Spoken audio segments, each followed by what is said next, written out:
I'm a bit darker than the rest of my colleagues, which is completely accidental, but probably sums up the tone a little bit more. So you'll have to bear with me. So I work in a team called Academic Regulations and Compliance. I spend a lot of my time dealing with long formal documents. All your institutions will have them as well, for the most part. I tend to cover these main three areas in my working day: appeals, complaints and misconduct.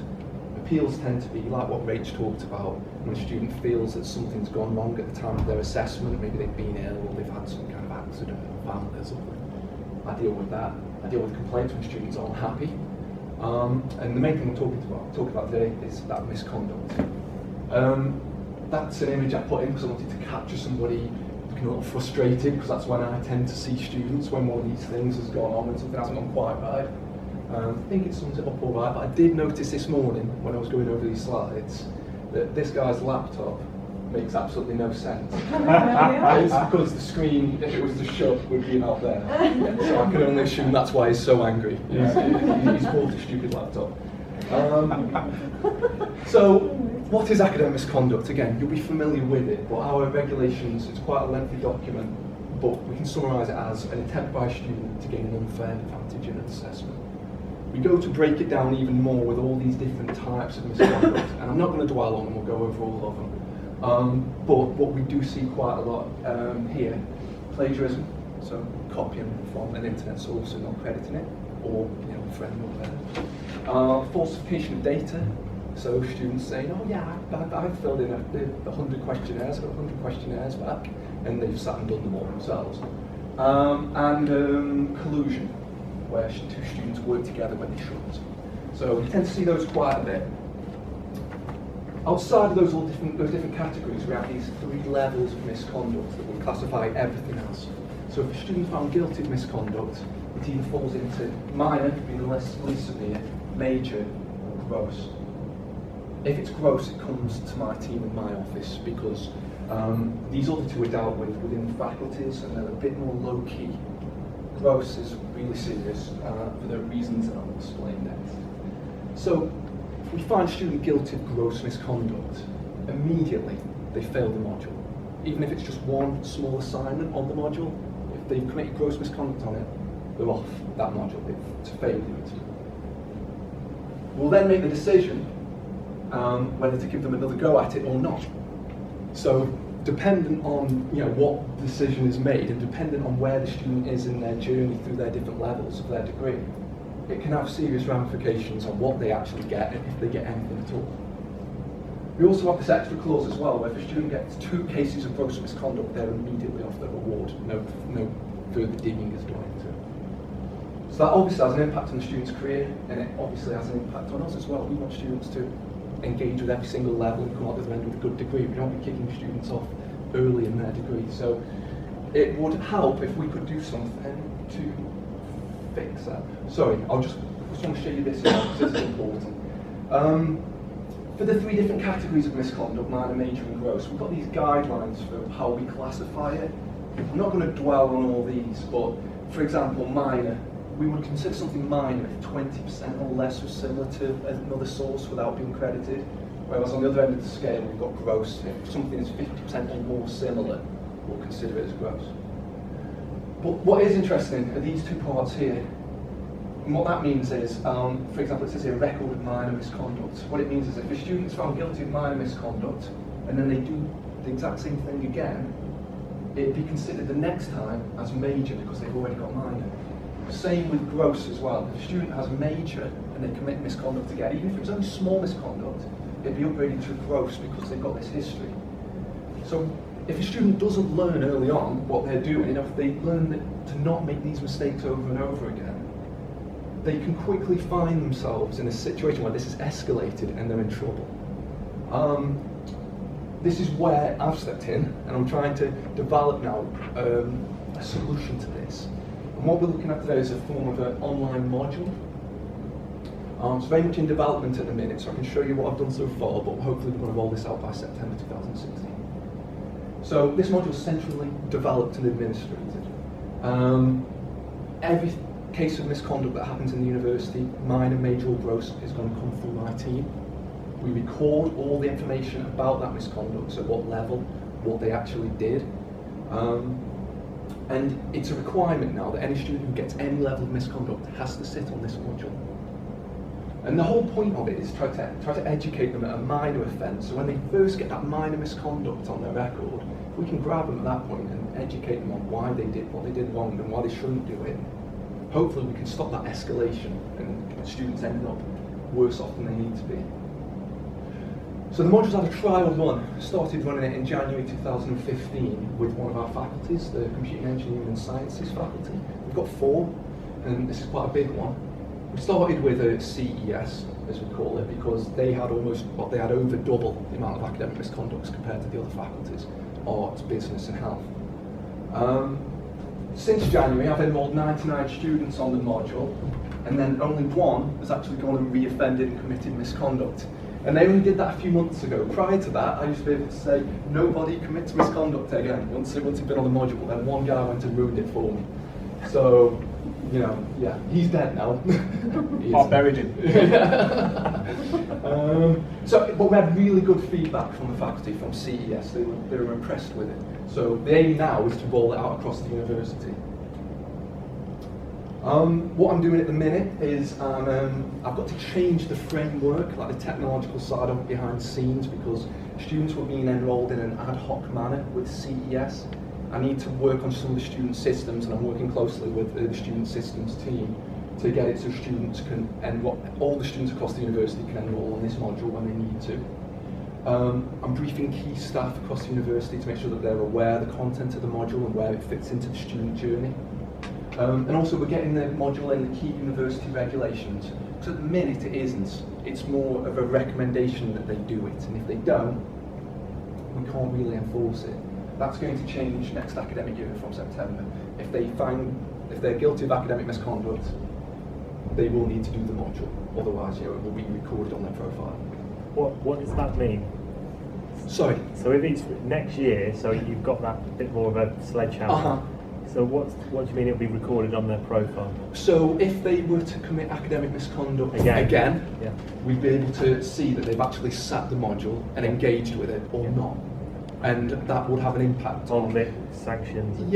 Because all the decisions for academic misconducts at the university are made by panels. We have a panel of staff, 3 or 4 members of staff, quite senior members of staff, who hear the student's case and make a decision on it. What they will have access to is whether the student is engaged with this module, whether they passed it or not, and that will influence the decision. Specifically, I suppose, referring back to the start when I talked about gross misconduct, where they might not get another go. Maybe, if we see that the student has tried to improve and tried to engage with the module, we might be a bit more lenient. So it's just having that information there to make an informed decision. So, what's in the module? It's a series at the moment of presentations. It aims to break down the regulations, because the regulations are a very formal document, and try and make them a little more accessible. It's got an awful lot of examples and scenarios which the regulations don't have. So there's an awful lot of stories, as it were, of people having misconduct and people who did something that wasn't misconduct, but there may be confusion there. There's also a lot of guidance on the support services that Rachel and Mick were talking about earlier, because what we find is that students, they don't wake up in the morning deciding that they're going to cheat. It's not normally their intention. What it normally is something's gone wrong.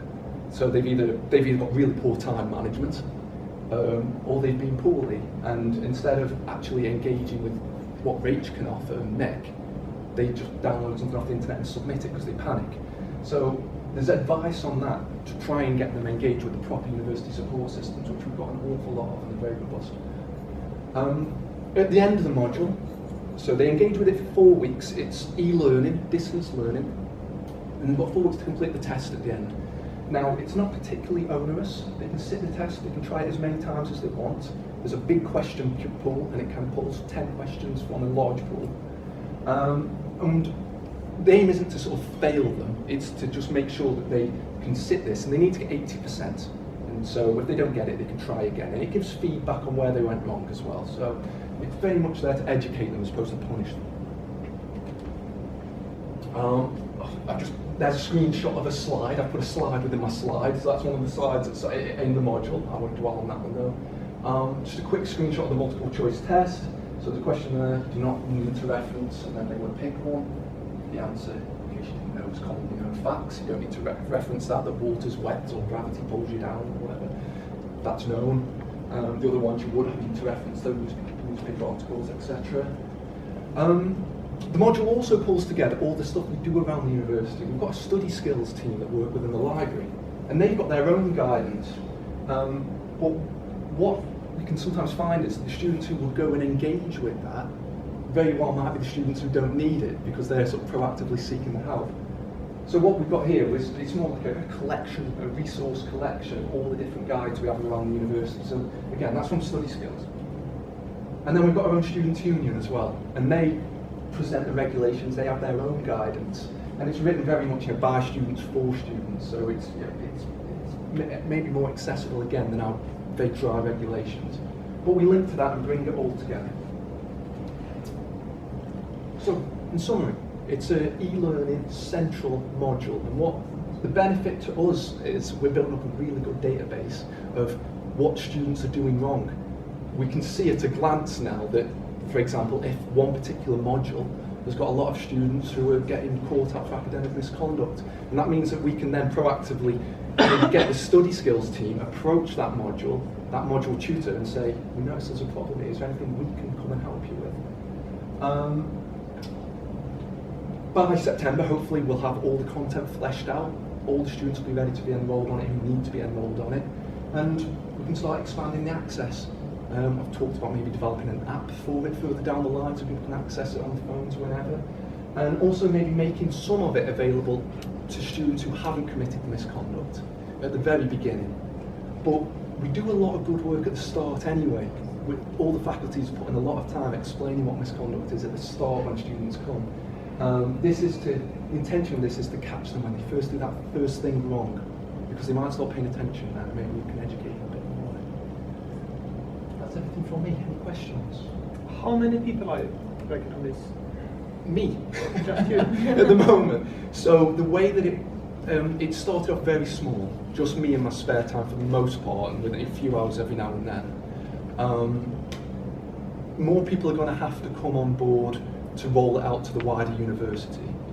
But because it's an e-learning distance module, nobody has to deliver it. So as long as I can get the content available for students to access, as long as I've got an email address that they can email me on to ask questions, hopefully it'll be manageable when we roll it out.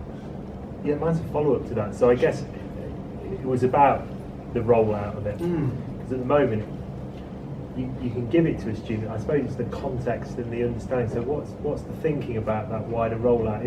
I was wondering whether it would be your team or faculties. So the wider rollout. Well, in terms of explaining to students, because I guess the thing is students can get something, but if they don't understand the context or the why, then often they come back, don't they? You know. Yeah. So I mean, it's in the regulations, or it will be in the regulations. But as we're probably all aware, students maybe don't read those as well as they should.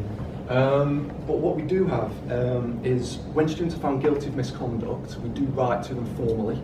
Yes. And what's going to happen is this is going to be incorporated into the formal letter explaining what they need to do next. Yeah. That's exactly what I wrote down. Is it part of the formal letter, or is it a kind of softer follow-up from? No, at the minute they get a full notification. They're expected their next steps to engage with this and complete it. And you can track that, and yeah, that's right.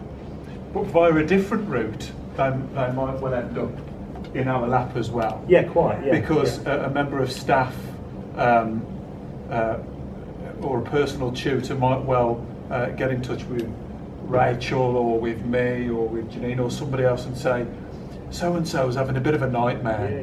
You know, for some of the reasons David might have said, you know, they're going through a particular tricky bereavement or something, they're struggling in their studies, this has happened and that. And I think we would kick in, and I would say actually, if you remember nothing else from today, I think that one slide of Rachel says it already, and this is that we're all one big team. So we meet together and we know each other, and we're just not separate departments. It really is the student service. What would we call it officially? Student services or something? Student services, but we're all about the same thing. Somebody's having a wobble. They might have tea. They might have somebody who will help them with an extenuating circumstances form and help them get the right material that they need to put a claim in. They might need some education. But the whole point is, I think our big strapline is